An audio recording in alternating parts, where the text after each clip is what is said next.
हमारा नाम कमलेश चौहान है और जनता क्रांति पार्टी राष्ट्रवादी के अध्यक्ष हैं। आज भगवान चित्र पे कैसा बैठक हुआ? आज जनता क्रांति पार्टी राष्ट्रवादी के नेतृत्व में कार्यकर्ता बैठक है और ये जितने लोग यहाँ उपस्थित हैं सारे लोग पार्टी के कार्यकर्ता हैं, पदाधिकारी हैं और पार्टी आगामी योजना पे काम करने के लिए लोगों को बुलाई है राय लेने के लिए। तो पार्टी का स्थापना दिवस मनाना है जो बड़े पैमाने पे मनाया जाएगा, जिसका संदेश पूरे प्रदेश और देश में जाना है। और आज बैठक का मेन उद्देश्य क्या है? बैठक का मेन उद्देश्य, प्रमुख उद्देश्य जो 1 अगस्त को सुप्रीम कोर्ट ने आदेश दिया है, कोटे में कोटा, आरक्षण में आरक्षण बंटवारा और SC/ST में क्रीमी लेयर, जो SC/ST में कमज़ोर लोग हैं, गरीब हैं, मजदूर हैं, जो आज तक आरक्षण का लाभ नहीं ले पाए और उस आरक्षण का लाभ कुछ ही लोगों तक सीमित है। तो जनता क्रांति पार्टी राष्ट्रवादी सुप्रीम कोर्ट का पहले समर्थन कर चुकी है। अब उस सुप्रीम कोर्ट के आदेश को पूरे देश में लागू करवाने के लिए जनता क्रांति पार्टी राष्ट्रवादी का 15 दिसंबर को एक बहुत बड़े पैमाने पे आरक्षण बंटवारा महारैली होगी। उसी रैली को सफल बनाने के लिए गांव-गांव जा कर के जो सुप्रीम कोर्ट का आदेश है उसको बताया जाएगा और उन लोगों को बताया जाएगा जो लोग आज तक आरक्षण से वंचित हैं, लाभ से वंचित हैं, उनको मुख्य धारा से जुड़ने का अवसर नहीं मिल पाया। तो एक बहुत बड़ा कार्यक्रम होगा, आंदोलन शुरू होगा, आरक्षण बंटवारा को लेकर, क्रीमी लेयर को लेकर के धरना प्रदर्शन शुरू होगा ताकि आवाज़ सरकार तक जाए, चाहे वो प्रदेश की सरकार हो, चाहे देश की सरकार हो। और उसके साथ साथ जो जनता है, आम जनता है भारत में, उसको भी बताना प्रमुख उद्देश्य जनता क्रांति पार्टी का। भारत के गृह मंत्री अमित शाह का कहना ये है कि बंटवारा कराकर ये देश में बंटवारा नहीं, आरक्षण कराकर देश में बंटवारा ये लोग करवाना चाहते हैं। क्या कहेंगे? देखिए यार, अमित शाह जी को प्रॉपर ज्ञान नहीं है आरक्षण पे, और आरक्षण पे अमित शाह जी कुछ जानते ही नहीं है कि आरक्षण से किस तरह से विकास होगा, आरक्षण से किस तरह से लाभ होगा।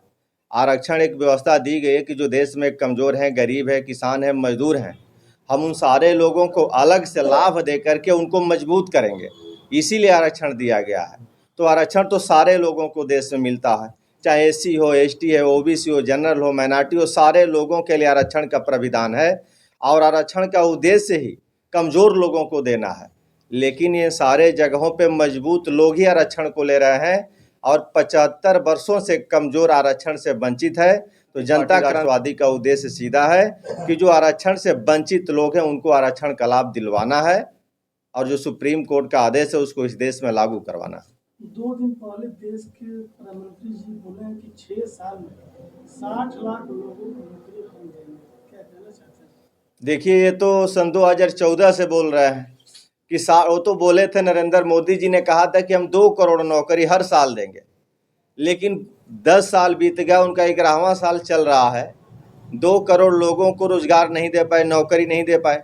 आज कई सारे एजेंसियों का सर्वे आया है, अभी इंडेक्स ने अपना रिपोर्ट दिया है, भारत की स्थिति कहाँ है, पहले से भी नीचे हम चले गए, 113वें नंबर पे हैं, ऊपर से हम 113वें नंबर पे हैं, हमारे नीचे कुछ ही लोग बचे हैं। आज भी देश में गरीबी, मजदूरी करने वाले लोगों की संख्या ज़्यादा है।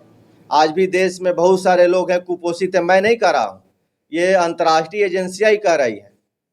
तो नरेंद्र मोदी जी आज 60 लाख पे आ गए, पहले 2 करोड़ से शुरू किया, 60 लाख पे आ गए।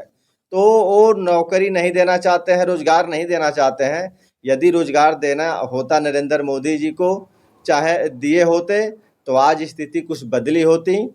आज काफ़ी लोग बेरोजगार हैं और सारे जगहों पे लोग बेरोजगार हैं, बेरोजगारी पहले से बढ़ी हुई है। बसपा के राष्ट्रीय अध्यक्ष व पूर्व मुख्यमंत्री जी का कहना है कि आरक्षण के लोगों को गुमराह ये लोग कर रहे हैं। क्या कहेंगे? देखिए, मायावती जी लोगों को बरगलाना चाहती हैं। जो मायावती जी के सपोर्टर लोग हैं, मायावती जी को जो वोट देने वाले लोग, उनको बरगला करके अपने साथ जोड़ करके रखना चाहती हैं। मैं तो पूछता हूं मायावती जी से, मैं तो पूछता हूं चिराग पासवान से, मैं तो पूछता हूं अठावले से, मैं तो पूछता हूं मुर्मू से कि आपको आरक्षण क्यों चाहिए? आपके पास 1700 करोड़ की आप मालिक हैं, अठावले हजारों करोड़ के मालिक हैं, चिराग पासवान हजारों करोड़ के मालिक हैं, इनको आरक्षण क्यों चाहिए? इस पर मायावती जी आज तक एक बार नहीं बोली है। वो पूरे देश में भारत बंद का आह्वान की है, तो भारत बंद का आह्वान करने का उद्देश्य उनका निजी है। वो जो कमजोर गरीब SC ST के लोग हैं उनको लाभ देना होता तो स्पष्ट कहती मायावती जी कि इस देश में जो सुप्रीम कोर्ट का आदेश है ये लागू होना चाहिए। 2 दिन पहले राष्ट्रीय अध्यक्ष अखिलेश यादव जी ने बोला कि भाजपा ने सच का इनकाउंटर कर रहा है, क्या कहेंगे?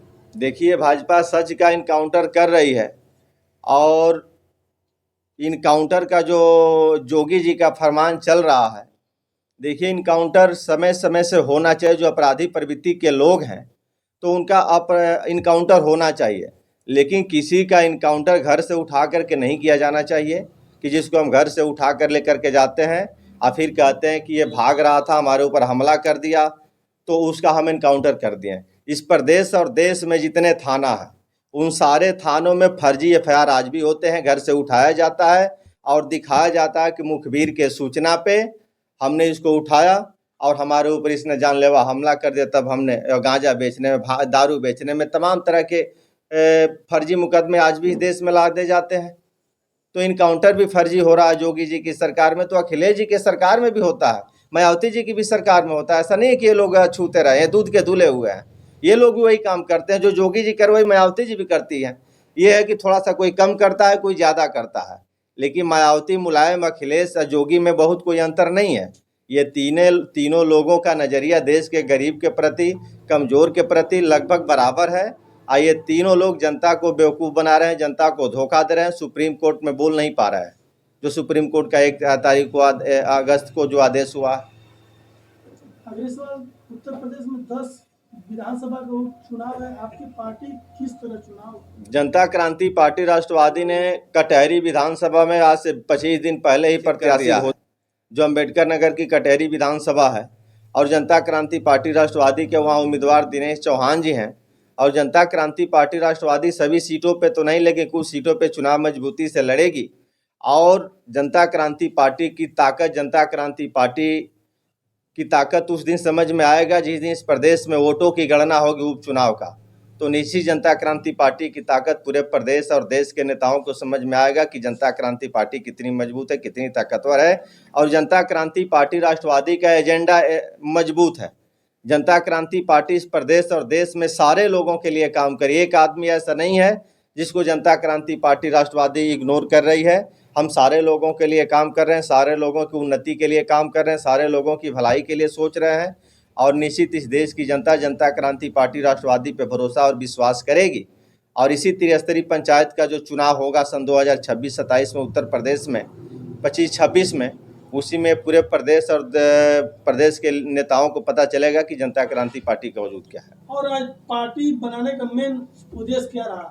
देखिए, इस देश में 7 साल से पार्टी बनी है, जितनी भी राजनीतिक पार्टियां हैं, सारी पार्टियों का उद्देश्य देश में कमज़ोर, गरीब, किसान, मजदूर को मजबूत करना है, उनको सुविधाएं देना है, उनको मुख्य धारा से जोड़ना है, वो उनका कैसे विकास हो, उनको मान सम्मान कैसे मिले। तो उसी तरह जनता क्रांति पार्टी राष्ट्रवादी का भी उद्देश्य है। और जनता क्रांति पार्टी पे लोग भरोसा विश्वास कर रहे हैं। आज तक सारे लोगों पे भरोसा ने किया है, और 75 साल भरोसा करते करते भरोसा इन लोगों से जनता का उठ गया है। तो हमें उम्मीद और विश्वास है कि इस प्रदेश और देश की जनता जनता क्रांति पार्टी राष्ट्रवादी पे भरोसा करेगी और जनता क्रांति पार्टी को एक बार अवसर देगी। जिस तरह बाबा का बुलडोजर गरीब असहायों के घरों पे चल रहा है, इस बुलडोजर के बारे में क्या कहेंगे? क्या 10 सीटों पे बाबा के बुलडोजर का क्या असर होगा? देखिए, बाबा का बुलडोजर अभी जनता ने दिखाया है। सन 2024 का चुनाव बीते हुए 100 दिन लगभग होने जा रहे हैं, तो बुलडोजर का असर दिख गया है। तो बुलडोजर कांप रहा है, बाबा भी कांप रहे हैं, बाबा छटपटा रहे हैं, बाबा के आका भी छटपटा रहे हैं। अभी सन 2027 का चुनाव होने दीजिए। मैं इसी कार्यालय में अपने बैठ कर कह रहा हूँ कि बाबा गोरखपुर चले जाएंगे और फिर बाबा उत्तर प्रदेश का मुख्यमंत्री नहीं बन पाएंगे। ये जितना सत्ता के नशे में बाबा चूर हैं, अभी सन 2024 के चुनाव में जनता ने नशा उतारा है, और जो नशा बचा हुआ है उत्तर प्रदेश में सन 2027 में जनता उतार देगी। इसी उपचुनाव में भी नशा उतरेगा। लेकिन 27 में तो पक्का नशा उतरेगा, बाबा गोरखपुर चले जाएंगे, इसमें कोई दो राय नहीं है।